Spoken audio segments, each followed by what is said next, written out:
Hi, Roger at Wuthering Heights. Well, had a sap flow yesterday. It's my first pretty late this season to see that. This is the European ensemble model, and what we can see is your temperature anomalies here, roughly at 850 millibars or hectopascals, and that's roughly about the top of Mount Mansfield. It's a good indicator whether going colder than normal or above normal or neutral or all of the combinations. And of course, we're going to see some roller coaster rides, and I'll get into that in a second. But this is our colder weather that's moving in basically for Saturday, and you can see it's centered on Saturday. That would be 0Z Sunday, so that would technically be 8 p.m. Saturday evening. Then on Sunday, we start to see that wane still below normal, but a little bit of a rise in temperature here as we get into basically along about the 3rd and 4th of April, and that seems to match up well with the GFS. But it's a short-lived event. You can see another cold anomaly sort of building across parts of northern Canada and extending with sort of an axis into the northeast United States. Again, this is valid next weekend, next Saturday. But here's the interesting news.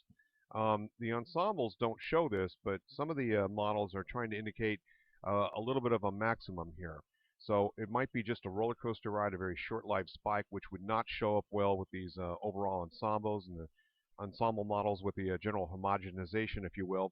Now, below normal temperatures continue, not terribly so, but running about 5 to maybe 7 degrees below normal. This basically as we head into the 9th of April. Then things start to moderate in temperature across a wide area of the country. Some cooling takes place across the west coast. This starts to move in, some kind of a trough axis here, and then a ridge of higher pressure, hallelujah, is going to be building in for above normal temperatures. And you see this gets in here. This is the 12th, 13th, 14th, and that's, hey, how about that? We're going the other way above normal consistently. So things really do kick in around the middle part of the month of April. And look at that. All of Canada, Greenland, all the way down to the Gulf coastal states. Amazing. We are above normal in temperature, a wide swath of the country. So I would count on things heating up. We're probably going to lose all of our snowpack at this point. Rivers will be running quite high with the drainage of the snowpack as we head into the mid to late part of April. And it looks like we stay above normal. So April, at least during the last half of the month, and we kind of go neutral here as we get into around the 26th, 27th, and maybe a little bit of cooling. But overall, a pretty good shot. Let's check another model, the American model, the GFF. And this is a handy tool. This is not the GFS, but actually the CFS, the Climate Forecast System model. And we can see today we're looking at temperatures generally below zero, or below our normals here. This normal being the mean temperature with the max min, max min, max min, and so forth. These are the dates. This goes out, at least in this particular view, up to the 18th of April. So we can see basically the trend is below normal temperatures, a little bit of a budge upward. So this is that April 4th coming in, it looks like over this coming next weekend, where we can see some sap flows here as temperatures do rise. Overnight lows generally stay below the freezing mark as indicated here. All good news there. So we go down below normals again here, maybe even in record territory. We'll see how that works out. Following that, looks like for the early part of the following week.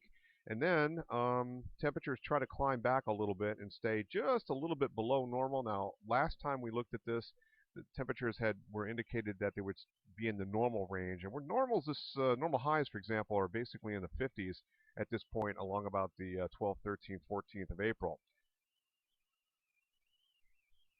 And I thought I'd just move this along just for kicks. I wouldn't put a lot of faith in this, but you can see that there are some maximums. Some of the modeling is trying to pick up along about the 19th and 20th of April.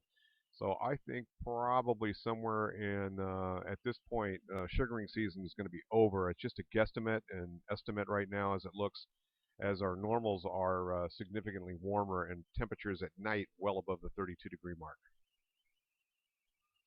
And this is the American GFS model. You can see this is 32 degrees, and so anytime we get above 32 and nighttime lows below the freezing mark, we're looking pretty good.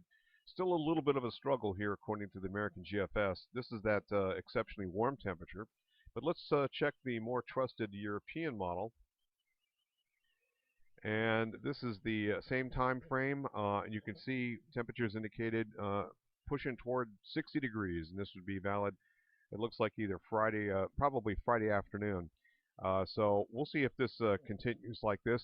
This is a little bit of a spike, but definitely some good sugaring weather here with temperatures staying below 32 degrees at least at night. So recharging of the maples. And in terms of winds, winds out of the northwest over the rest of the late this part this week and into the weekend. And high pressure then builds across the region. We go more of a southerly wind. This is going to be bad for sugaring out ahead of this next weather system along about Monday. But then that system rolls on through. We get back into some northwest winds behind the next departing area of low pressure. A little skinny ridge of higher pressure along about Tuesday. Another compact weather system kind of blows on through. Not even sure if this is really going to make it. This is a little bit more of a newer development. And a little bit of a northwest wind there on Wednesday of next week. And then another area of higher pressure followed by yet another weather system. This looks like, by the way, kind of a rain-snow mix, and that's kind of what we've been seeing. And then a more stronger storm system. This is a good south flow, so negates any kind of sugaring. And I believe that's where that spike is going to be occurring next Friday. And then as we get into the next weekend, looks like a significant weather system pushes across the region. A lot of action. Nothing terrible, but there's another northwest flow followed by probably a pretty good cool down on the backside of that system. That would be, oh, we're talking about the 5th of April here. That's it from here. Roger Hill, Wuthering Heights.